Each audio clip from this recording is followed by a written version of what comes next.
कल सूरत वाले भाई जी श्री धाम गमन किए हैं।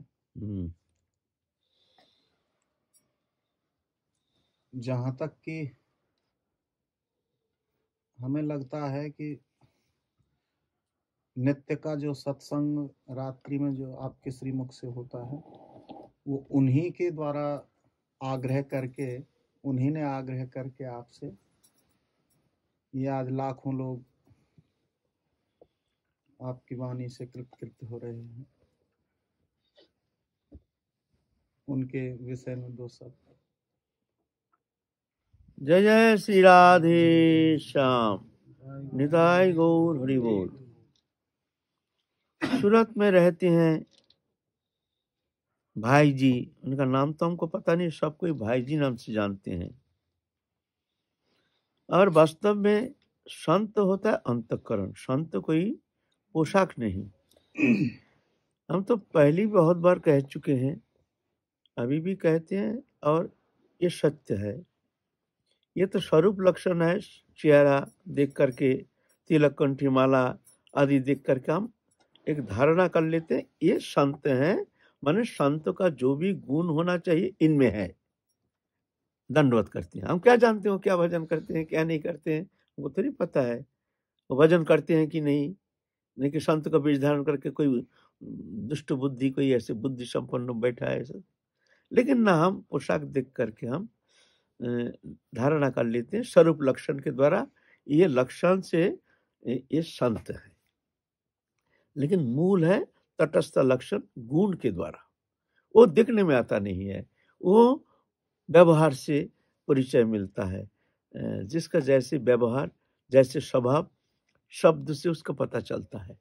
आप कुछ समय बात करेंगे तो धीरे धीरे उनका जो भीतरी स्वभाव जो है ना, ज्ञान विद्या, तो सब निकल जाता है, सब निकल जाएगा, तुम छुपा नहीं पाओगे। चाहे लाख कोशिश करो, जब हम संत जैसे एकदम अच्छे अच्छे वाणी कह करके इनको भुला देंगे। हमारे भीतर में तो है दुष्टता, लेकिन ना कुछ समय के लिए प्रभावित कर सकते हैं, लेकिन ये होता नहीं है। अपना अपना जो स्वभाव वो निकल ही जाता है। तो संत होता है गुण से। संत अनिपेक्षा मच्चित्ता प्रशांता समदर्शिना निर्ममा निरहंकारा निर्द्वंद्वा निष्परिग्रह। ये संत के लक्षण ये होता है। जो भगवत चरण में समर्पित, हम थोड़ा भूमिका ले रहे हैं भाई जी संबंध में हम बोलेंगे, तो पहले थोड़ा भूमिका ले रहे हैं, क्योंकि वो भाई जी थे गृहस्थी, देख के पता नहीं चलता था जो इतने बड़े संत हैं, इसलिए थोड़ा भूमिका लेना पड़ रहा हमको। कहीं देख करके हम देखेंगे जो धोती कुर्ता पहने हुए हैं, ये संत कैसे होंगे, ये तो गृहस्थी है। इसलिए थोड़ा भूमिका लेना पड़ता है। जो आप भी भ्रमित नहीं होना, किसी को गृहस्थी देख करके ये नहीं समझना ये गृहस्थी है, ये संत नहीं हो सकते हैं, ये परम भगवत नहीं हो सकते हैं, ये भगवत कृपा प्राप्त नहीं कर सकते हैं, ये परतत्व बोध नहीं कर सकते हैं, ये संसार से चक्र से मुक्त नहीं हो सकते हैं, ये सर्वथा निर्दोष नहीं हो सकते हैं। ये सब भ्रम पैदा नहीं करना, भ्रमित नहीं होना। पोशाक नहीं है भगवत भजन, हरि भजन, ये कोई पोशाक ही नहीं है, ये अंतःकरण वृत्ति है। सबके लिए समान अधिकार है ना। तो भाई जी हमसे जब पहला परिचय हुआ, हम गुजरात में गए थे, सूरत में हमको ले गए भाई जी के चरण सान्निध्य में। तो तब जाके उनका चरण सान्निध्य प्राप्त होकर हमको पवित्र होने का एक अवसर मिला। उनके सान्निध्य में एकांत में तीस्ता नदी के तीर किनारे में, ताप्ती नदी के किनारे में तुम गए थे। ताप्ती नदी के किनारे में बड़े एकांत स्थान, मनोरम स्थान भाई जी रहते हैं। तब परिचय हुआ। विलक्षण संत, देख के पता नहीं चलता है। 18 घंटा भजन करते थे, 18 घंटा। कोई नहीं, कोई उनके पास रहते नहीं थे।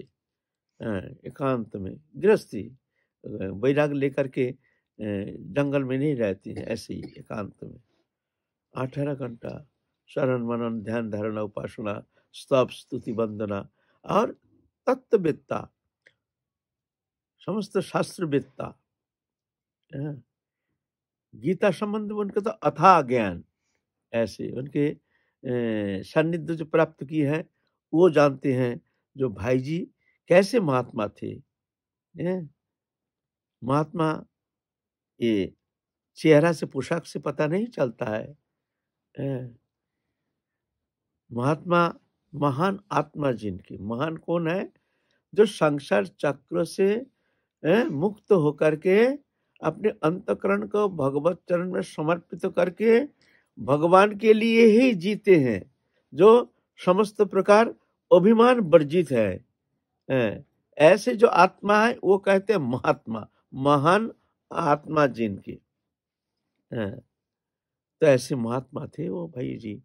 यहाँ आते थे हमारे यहाँ, हमको बहुत स्नेह करते थे। यहाँ पहले सत्संग होता नहीं था, पहले तो कीर्तन ही करते थे। फिर भाई जी आए, आने के बाद भाई जी के सानिध्य में रह करके, भाई जी के सानिध्य में रह करके कभी भाई जी भी थोड़ा प्रवचन करते थे, हमको भी प्रेरणा देते थे।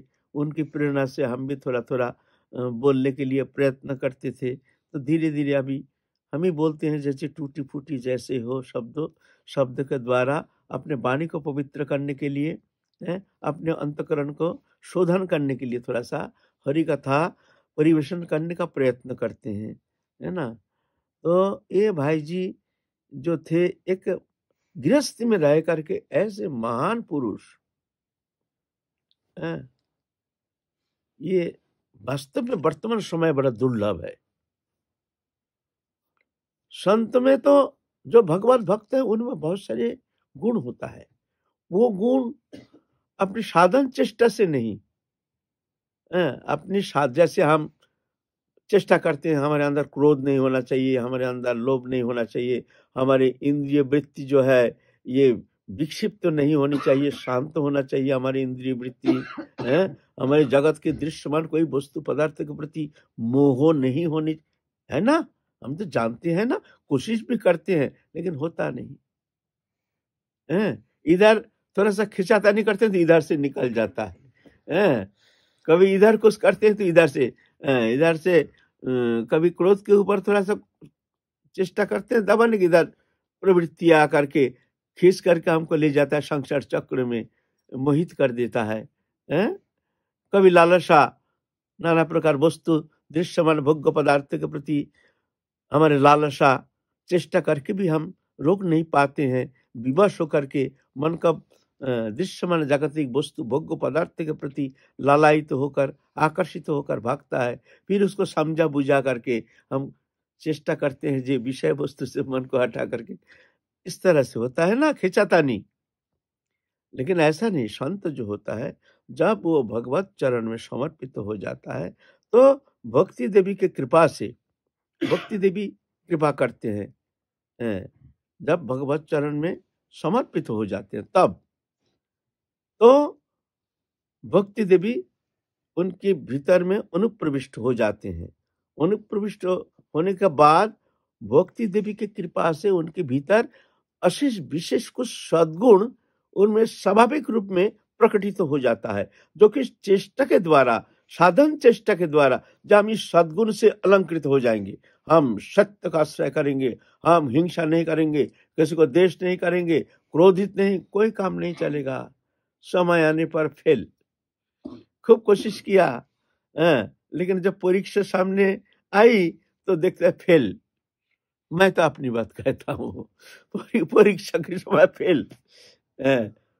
बात करते हैं बहुत, शिक्षा देते हैं बहुत, सुनाते हैं बहुत, अध्ययन करते हैं बहुत, लेकिन परीक्षा के समय फेल, 0 नंबर। तुम्हारे नंबर, हमारे नंबर 0 है ना, ऐसा हो जाता है। लेकिन जब भगवत चरण में शरणागत हो जाते हैं काहे मन वचन से, प्रभु हम तुम्हारे हैं, तुम हमारे हो, ऐसे काहे मन वचन से, शाब्दिक नहीं, हार्दिक,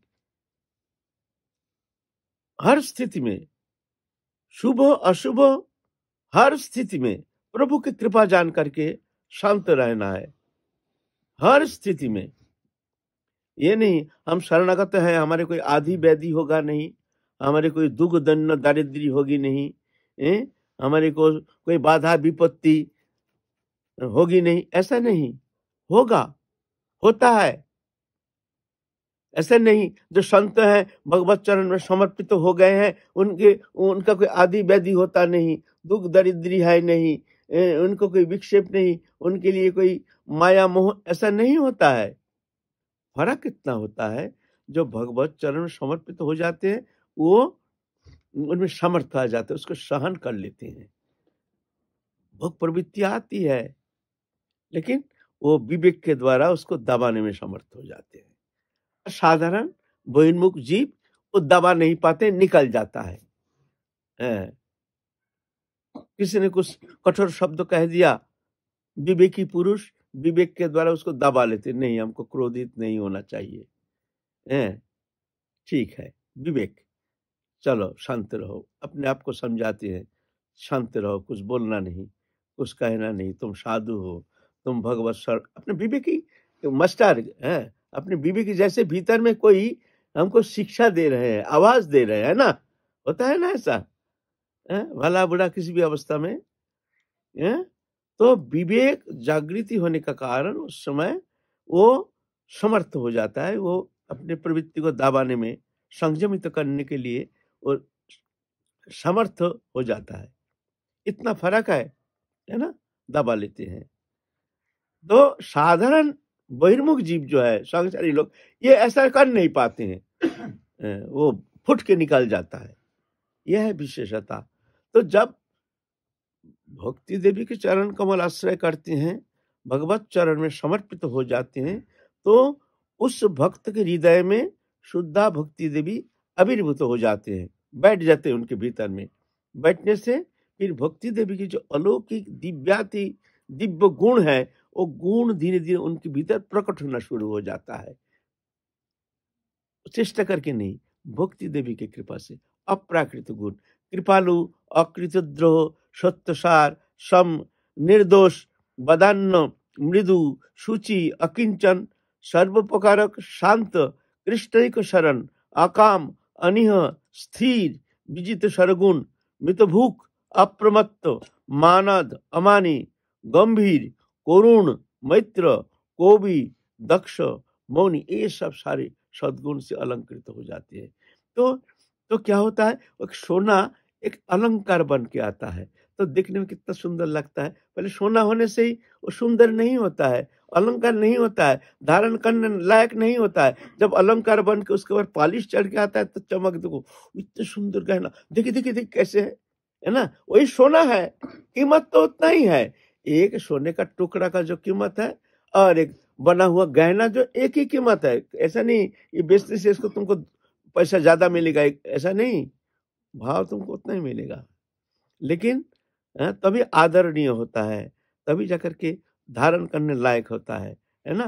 तो ऐसे ही उस समय वो भक्त हृदय जो होता है ऐसे अलंकृत हो जाता है, आदरणीय हो जाता है। जगत वासी समस्त जीव जगत जो है सब उनके व्यवहार से प्रभावित हो जाता है, आकर्षित हो जाता है, अच्छा लगने लगता है। उनके शब्द के द्वारा बहुतों का मंगल होता है, कल्याण होता है। उनके अंदर बहुत सारे ये सद्गुण दिखने में आता है, कृपालु, अकृतद्रोह, सत्यसार, निर्दोष, बदान्य, ये सब सद्गुण जो है ये इतना सहज नहीं है। ये भक्त में ये गुण दिखने में आता है, जो कि ये साधन चेष्टा के द्वारा ऐसे गुण से समृद्ध होना संभव नहीं है। ये भगवत कृपा से होती है। वो कृपा कब होती है, जब समर्पित हो जाता है, समर्पित हो जाता है, तभी जाके भक्ति देवी उनके भीतर प्रविष्ट हो करके उनके हृदय को एक अलंकार बना करके एक सुंदर, इतने सुंदर अलंकृत कर देते हैं, है ना। तो ये सद्गुण से, ऐसे भैया जी ऐसे ही समस्त सद्गुण से अलंकृत थे, समस्त सद्गुण से। इतनी सहनशीलता, इतनी विनम्रता, सबसे बड़ी बात है भाई जी के अंदर हमने एक चीज देखा, अदोष दोषिता, निंदा, निंदा तो कभी सुने नहीं, कभी किसी का दोष, किसी का आलोचना करना, ये साधारण नहीं है। हम लोग आनंद दुख होना बहुत कठिन बात हो जाता है। हम लोग तो साधना करते हैं, लेकिन देखा जाता है कहीं ना कहीं निंदा कर ही बैठती, इसका निंदा उसका निंदा, इधर नहीं तो उधर, उधर नहीं तो कभी निंदा कर ही बैठते हैं। निंदा करने का कारण क्या है? दोष दृष्टि। दोष दृष्टि, पहले आपका दोष देखेंगे तब ना आप निंदा करेंगे। लेकिन वो भक्त तो सपनों नहीं देखे पर दोषा। साधारण बात नहीं है। हम देख रहे हैं, अवगुण देख रहे हैं, लेकिन वो दोष वो देखते ही नहीं है। ये विशेषता महत् पुरुष में, विशेष महत् पुरुष में ये सबके लिए संभव नहीं है। कोई अन्याय करने से उस अन्याय कार्य को क्षमा कर देना प्रशंसनीय है। अन्याय किया है, हमारे साथ भूल गलत आचरण किया, अन्याय किया है, तो अन्याय को क्षमा कर दिया, ठीक है, हमने क्षमा कर दिया, कुछ बोला नहीं, लेकिन मन में है जो हमसे ये बहुत गलत व्यवहार किया।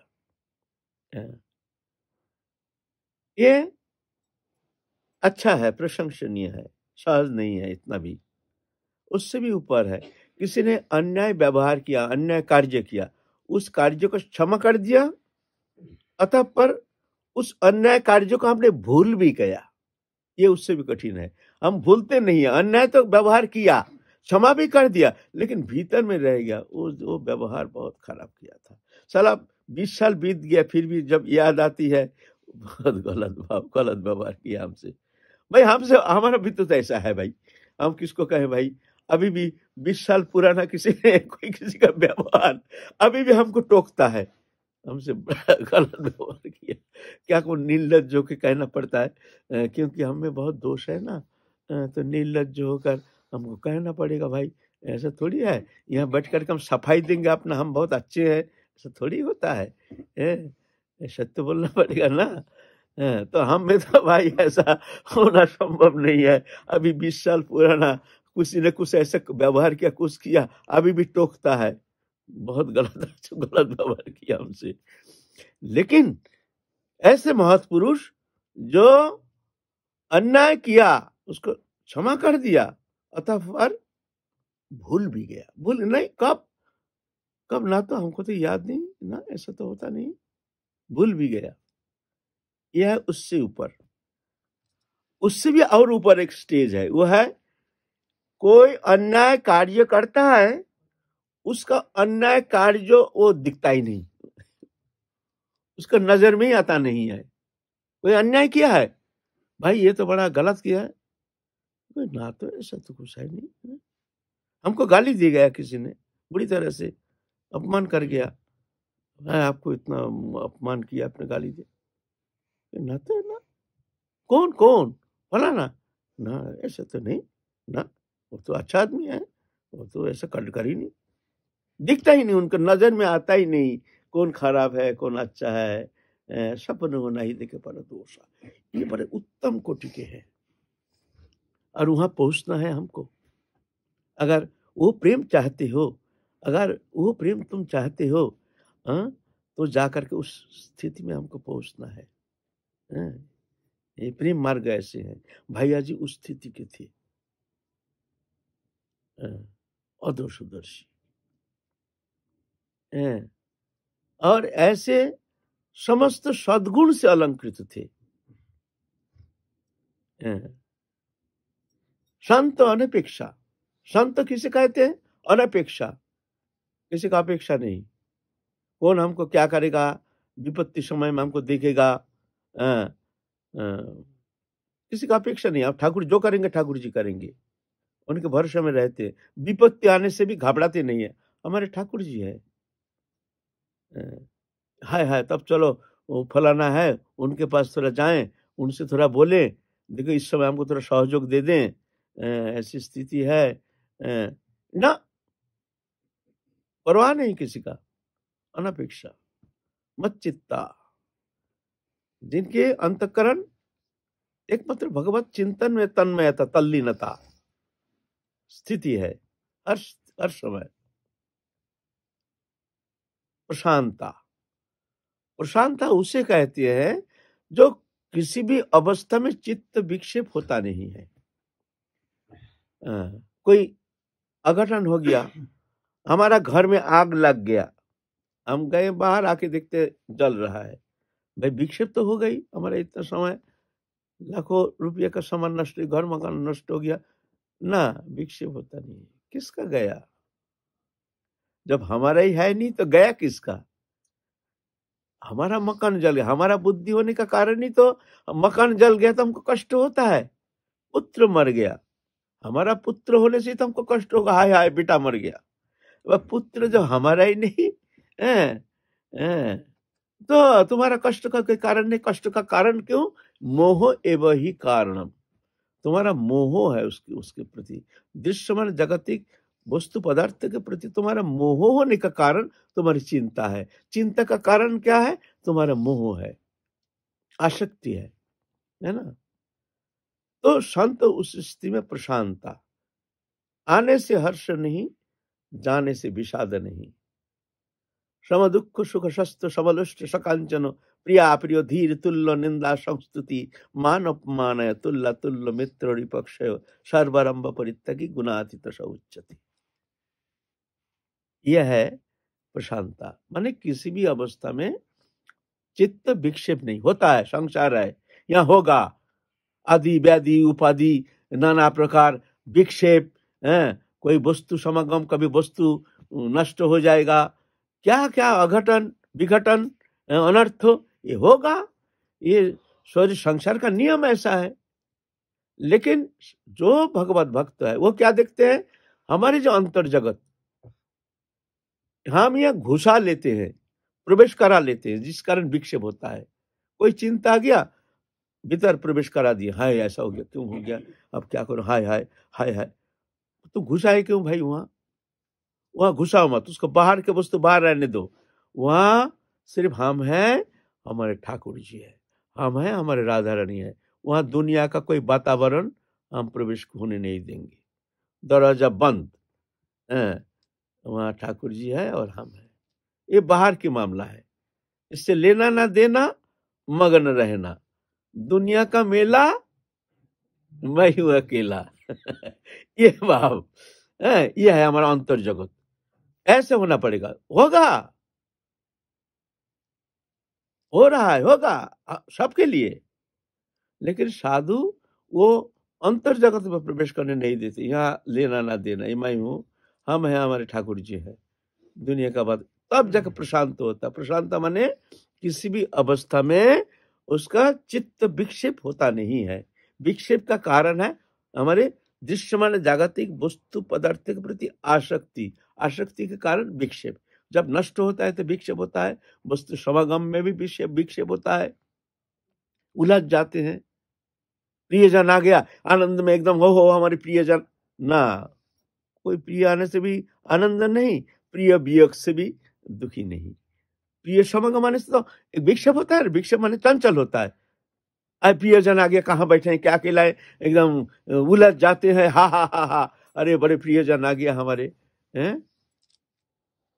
मतलब प्रियजन प्रिय समागम में भी उल्लास नहीं, प्रिय वियोग में भी विक्षेप नहीं, इसको कहते हैं प्रशांतता। कितना कठिन बात है ना। तब जाके तुम भजन कर सकते हो। जागतिक वातावरण वहां प्रवेश नहीं करना चाहिए।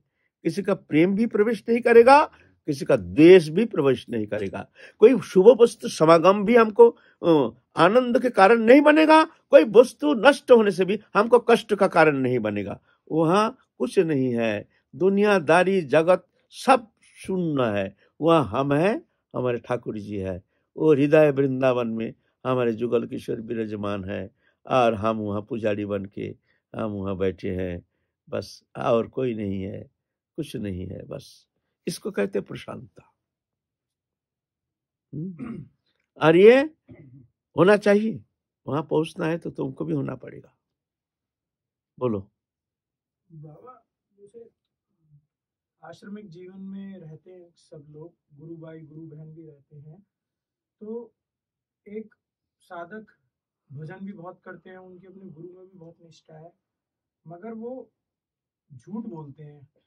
और झूठ बोल के, गुरु तो भोलेनाथ होते हैं, गुरु के आगे भी अश्रु निकाल के वो अपने ही किसी गुरु भाई या बहन के लिए कुछ बोल दें, और ऐसे में गुरु उनको गलत समझे, तो ऐसे में तो जो दूसरा गुरु भाई होगा उसके मन में तो ये आएगा कि गुरु हमको हमारे प्रति मतलब हमसे अप्रसन्न हो गए हैं, तो वहां तो मन अशांत होगा ही। देखो, जब भक्ति विषयक कोई कारण बनता है तो स्वाभाविक विक्षेप तो होता ही है। कहीं हमारा अपराध बन गया, वैष्णव अपराध, कोई वैष्णव हमारे ऊपर दुखी हो गया, कारण हो चाहे अकारण हो, तो वहां तो विक्षेप होगा ही। क्यों? हमारे परमार्थ विषयक मामला है ना। अब जहां हम पहुंचना चाहते हैं वहां चलने में हमारे कोई बाधा आ जाती है तो वहां तो हमको विक्षेप होगा ही।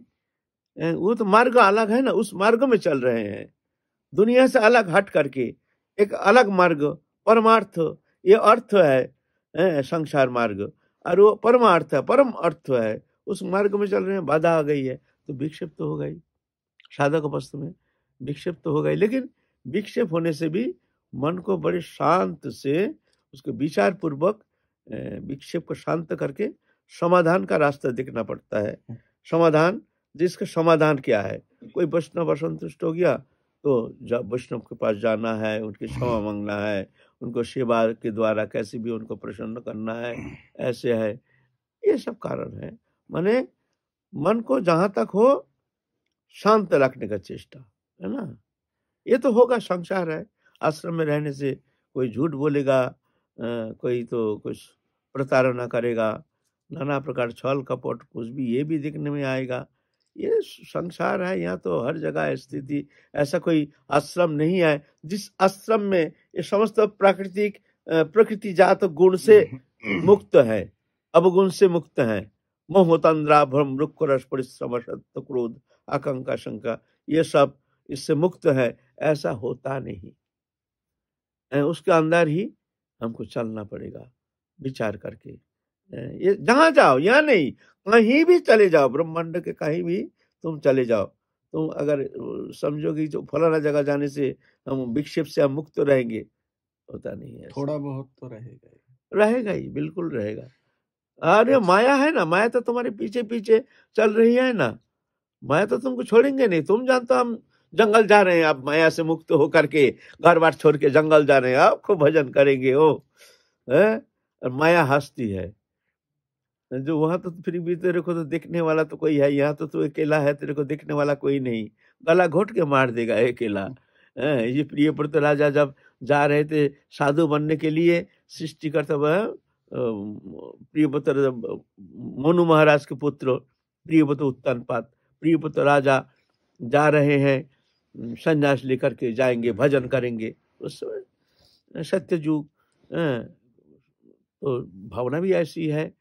अब भाई सृष्टि रचना कौन करेगा? सृष्टि बढ़ाना है। ब्रह्मा चाहते हैं सृष्टि बढ़े तो सब संन्यास लेके सब चले जाएंगे, जो भी आते हैं संन्यास लेके चले जाते हैं। ये कोई माने है? तो भजन को, ये संसार रचना कौन करेगा? ब्रह्मा जी आए, आके समझाए कहाँ जा रहे हो। बोलता पिताजी ऐसे संसार में बंधन है, माया है, इसमें एक बार फर्स्ट से निकालना बड़ा कठिन हो जाता है, इसीलिए हम तो भजन करेंगे। और ये भगवान की सृष्टि है, भगवान देखेंगे, हम कौन रचना करने वाले होते हैं, ना पालन करने वाले होते हैं, ना हम कोई कारण है, कारण तो प्रभु ही है। इसीलिए हम तो चाहते हैं आत्मा कल्याण करना, परम कल्याण साधन करना ही हमारे जीवन का उद्देश्य है। अरे पागल, कहाँ जा रहे हो तुम? दुश्मन संसार में क्या है तुम्हारा? काम क्रोध लोभ मोह, ये सब तो भय तो है ना। ये सब दुश्मन तो तुम्हारे भीतर बैठा है, दुश्मन तुम्हारे भीतर है, बाहर नहीं। हमारे भीतर हमारे दुश्मन बैठा है, यही दुश्मनी करता है, दुश्मन बनाता है, दुश्मन पैदा करता है। दुश्मन क्यों होता है? हमारे भीतर हिंसा, देश, ये सब कारण हम दुश्मन पैदा करते हैं, है ना। तुम जंगल में जा रहे हो दुश्मन को लेकर के, वहां तुमको एकांत में तुमको पा करके गला घोट के मार देंगे तुम। इसीलिए संसार है किला, संसार में रह करके पहले ये अपने प्रवृत्ति को इसको शांत करने का चेष्टा करो, ये दुश्मन को मारने का चेष्टा करो। फिर जब जा करके शांत हो जाएगा तब जाके निकाल पड़ो। ऐसा थोड़ी होता है। ये दिखा रहे हैं मनुष्य के लिए, गृहस्थियों के लिए दिखा रहे हैं, एक शिक्षा देने के लिए ऐसा रचना की है। जितना सब कहानी है श्रीमद् भागवत महापुराण में, प्रत्येक कहानी के पीछे एक विशेष ज्ञान प्रदान किए हैं। जैसे जजाति उपखंड में दिखा रहे हैं जजाति राजा किस तरह से पुत्र के यौवन लेकर के हजारों वर्ष तक भोग करके भी तृप्त नहीं हुए हैं। ये तो फिर एक विशाल ज्ञान दे रहे हैं, भोग के द्वारा कभी कभी तृप्त नहीं होता है, कभी इंद्रिय वासना पूर्ण तरह तृप्त नहीं होता है। अग्नि में घी देने से जैसे अग्नि और बढ़ जाता है, ऐसे भोग वृत्ति में वस्तु आहुति देने से ऐसे ही भोग वृत्ति जाग जाता है। ये शिक्षा दे रहे हैं, ये ऐसी है। तो ये भी एक हमारे लिए एक ज्ञान है, ऐसा है। तो ये नहीं, संसार में रह करके ही तुमको सब कुछ करना पड़ेगा। जंगल में कुछ रखा नहीं है, जंगल में क्या मंगल करता है अगर तुम्हारे अंदर भोग वासना है। तुम्हारे अंदर भोग वासना नहीं है तो गृहस्थी तुम्हारा क्या बिगाड़ता है? बिगाड़ता तो हमारा भोग वासना, वासना काम नहीं तो हमको बिगाड़ता है। चाहे जंगल जाओ चाहे घर में रहो, है ना। तो जैसे मानो कोई अमुक गुरु भाई आकर के, गुरुदेव तो भोले मन के हैं, वो तो ज्यादा गहराई से सोचते भी नहीं हैं, और कोई आकर के कालने में झूठ मूठ आंसू बहा के और झूठ सांच बोल करके किसी गुरु भाई के प्रति कुछ बोल दें या कुछ कह दें, गुरुजी उस पर ज्यादा ध्यान भी ना दे करके, गुरुजी ज्यादा ध्यान ना दे करके उसमें उस बात को सत्य मान जाए, तो उसमें अगर कोई प्रतिक्रिया आती है तो साधक विचलित तो होगा ही। देखो, हम तो पहले ही कहा है, ये संसार का नियम है। यहाँ क्यों आश्रम जीवन को, संसार गृहस्थी जीवन में जाओ, वहां भी तुम कैसे ही मिलेगा, अपने भाई भाई में, अपने भाई भाभी में, न अपना परिवार में।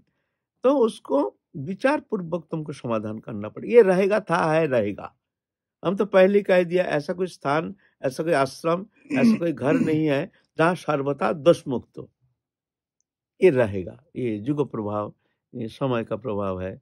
इसलिए विचार के द्वारा उसको समाधान करना पड़ेगा। जैसे हमारा काम भी बन जाए, चित्त भी शांत रहे।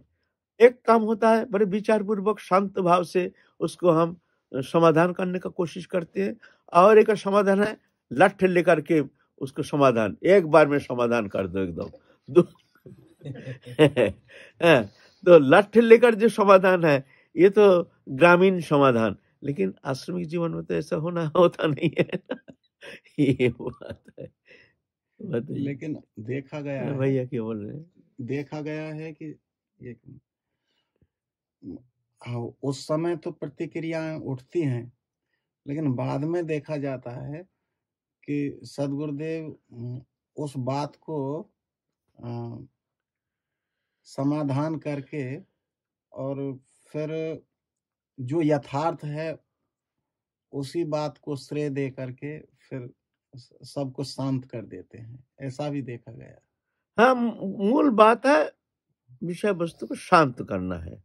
जिसका भूल है उसको भूल को भी समझाना है ना। इस तरह से समाधान तो करना ही पड़ता है, लेकिन वो शांति पूर्वक उस समय पर प्रतीक्षा करें। समय का तो प्रतीक्षा, और समाधान के लिए कुछ ऐसे उपाय हमको निकालना पड़ेगा जिसमें कुछ कलह नहीं, कोई झंझट नहीं, कोई अपराध नहीं, कोई दुखी ना हो। ऐसे बीच का रास्ता निकालने का चेष्टा करते। भैया बोलिए। बाबा, अभी आपने कहा कि भक्त में जो अवगुण नहीं दिखता, भक्त को वो केवल गुण ही दिखता है। भक्त में अपने आप गुण आ जाए, लेकिन ये साधन चेष्टा से संभव नहीं है। नहीं तो हमने पहले कह दिया। तो बाबा ये फिर कृपा से ही संभव है। कृपा से संभव। तो वो कैसे प्राप्त होगा? और कृपा से समर्पित हो जाता है। कृपा माने समर्पित हो, सर्वतो भावे, भाव से समर्पित होना। सर्वतो काय मन वचन से समर्पण माने अपने जो अहंकार ये संपूर्ण रूप से भगवत चरण में छोड़ देना है। जो कर रहे हैं प्रभु करेंगे, प्रभु कर रहे हैं, ऐसी भावना देकर निश्चिंत होकर समर्पित होना है। ये बहुत कठिन बात है। तभी जाकर के ददामी बुद्धि जोगम तंग जेनो माम उपजानती थे। गीता में कहते हैं ना, ददा मैं बुद्धि देता हूँ जिस बुद्धि के द्वारा वो फिर पार लगा देता है। तेषांग वो अनुकंपार्थो अहं अज्ञान अजंगतमो नाशयामि आत्मभावस्थो ज्ञानी दिव्य भाष्यता। उसको अनुग्रह करने के लिए मैं उसके हृदय में बैठ करके उसके भीतर वो ज्ञान विवेक की प्रदीप को प्रज्वलित कर देता हूँ। फिर जाकर के वो उसके भीतर जो अज्ञान जाता अंधकार नष्ट हो जाता। ये मैं करता हूँ। तेषांग वो अनुकंपार्थ अहं अज्ञानजं तव नाशयामि, मैं अज्ञान जाता अंधकार को नष्ट कर देता हूँ। ये तो प्रभु करते हैं उस समय, लेकिन ऐसे समर्पित आत्मा होना चाहिए। समर्पण बहुत कठिन है। अहंकार तो जाता नहीं है, कर्तृत्वपन जाता नहीं है, जिस कारण ऐसा होता नहीं है। बोले ऐसा क्यों नहीं होता है ना? भगवान देखते हैं ये कर्तृत्वपन इसको जाता नहीं है, अपने को बुद्धिमान मानता है। अच्छा ठीक है, तुम अपने बुद्धिमत्ता के द्वारा करके दिखाओ, है ना? भगवान देखते हैं भाई तुम जब समझते हो हम कर सकते हैं। जैसे बच्चा 2-3 बच्चा लेके पिता जा रहे हैं रास्ते से, रास्ता बहुत कहीं गड्ढा है तो कहीं कंकड़ है तो कहीं पत्थर है। तो एक बच्चा तो चल के जा रहा है, पिता जा तो चल आगे चल रहा है। अरे एक बच्चा चलना आता नहीं, पिता उसने गोदी में ले लिया, चल मैं ले जाता हूँ। तो गोदी में क्यों लिया इसको चलना आता नहीं है। तुम चलना जानते हो, चलना चाहते हो, चलो, है ना? जब वो ठोकर खा के गिर जाता है, बोले आजा आजा आजा गोदी में आजा, तो तेरे को मैं पार कर देता हूँ, चल, है ना? ऐसा मामला है। जब समर्पित हो जाता है तभी जा करके भगवान पूर्ण रूप से उसको कृपा करते हैं। और उसके पहले अहंकार जब तक रहता है तब तक भगवान बोलते हैं अच्छा ठीक तुम चल के दिखाओ, चलो। जब देखो कि तुम्हारे साधन चेष्टा के द्वारा कुछ होना संभव नहीं है, ऐसे जिस दिन तुम समझोगे उस दिन तुम मेरी शरण में आ जाना, तो मैं उस दिन मैं तुमको अभय देता हूँ, मैं तुमको अवश्य दुर्गति से पार कर दूंगा। है ना? ये बात है। अच्छा, जय जय श्री राधे। भाई जी का, हाँ, तो भाई जी का संबंध, तो मेरे कहने का मतलब है भाई जी का संबंध, ये समस्त सद्गुण से मैं जो यहाँ अभी जो सत्संग किए हैं, ये भाई जी में ये समस्त सद्गुण पूर्ण रूप में विराजमान रहा उनके हृदय में। ऐसे अद्भुत संत गृहस्थी जीवन में और इतने भजनानंदी बड़े बड़े त्यागी महात्मा हम तो देखे हैं, बहुत आए हैं ब्रजों में, लेकिन भैया जी जैसे त्यागी, जैसे संतोषी और जैसे भजनानंदी हैं, ऐसे संत बहुत विरल हमारे यहाँ आते थे। यहाँ सत्संग की प्रेरणा भैया जी से ही हमको मिली है। आज वो भैया जी नित्य धाम चले गए, बड़े अभाव महसूस करते हैं, बहुत भारी नुकसान हो गया हमारे लिए, हजारों भक्तों के लिए बहुत भारी एक नुकसान का कारण बन गया। मैं राधा रानी के चरण में प्रार्थना करता हूँ उनके आत्मा को परम शांति राधा रानी अपने सेवा में स्वीकार करके उनको धन्याति धन्य करें, यही प्रार्थना। जय श्री राम।